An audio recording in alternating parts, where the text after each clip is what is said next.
បាទសុទ្ធត្រីពុកម៉ែបងអតិថិជនអស់គ្នានេះគឺជាឈុតលៀងម៉ូតូលក្ខណៈអាជីវកម្មបាទសម្រាប់ពុកម៉ែបងអតិថិជនដែលគាត់ត្រូវការជាឈុតអញ្ចឹងបាទយើងមានបាទតម្លៃ275បាទយើងបំពាក់នៅម៉ូទ័រពីរសេះបាទវ៉ៃតលីតែជារបស់ជប៉ុនបាទម៉ូទ័រវាហើយយើងមានធុងចរនេះចំនួន30លីត្របាទម៉ូទ័ររបស់វា3សេះបាទគេធុងចរហើយយើងក៏មានតយោបាញ់ទឹកនេះចំនួន5ដល់10ម៉ែត្របាទនឹងតយោបាញ់ខ្យល់ចំនួន10ម៉ែត្របាទអញ្ចឹងសម្រាប់ពុកម៉ែបងអតិថិជនទៅការកំងអាចធ្វើការកំងបានតម្លៃត្រឹមតែ275ទេយើងក៏មានព្រីសេវាកម្មទឹកជញ្ជូន25ខែក្រុងអត់ចិត្តថ្លៃបាទអញ្ចឹងសម្រាប់ពុកម៉ែបងអតិថិជនដែលគាត់អត់ចង់បានធុងខ្យល់យើងក៏លក់តាមម៉ូទ័រនេះឈុតចេះតម្លៃ190បាទឈុតអញ្ចឹងបងបាទអ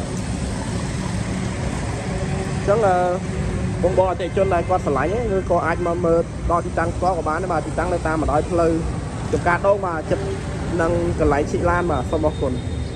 បាទនេះគឺជាការធ្វើតេស្តម៉ូទ័របាញ់ទឹកពីរសេះ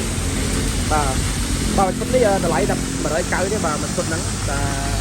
ម៉ូទ័រពីរសេះនៅក្បាលបាញ់មកវីដេអូ5 10ម៉ែត្រតម្លៃ190បាទធ្វើតេស្ត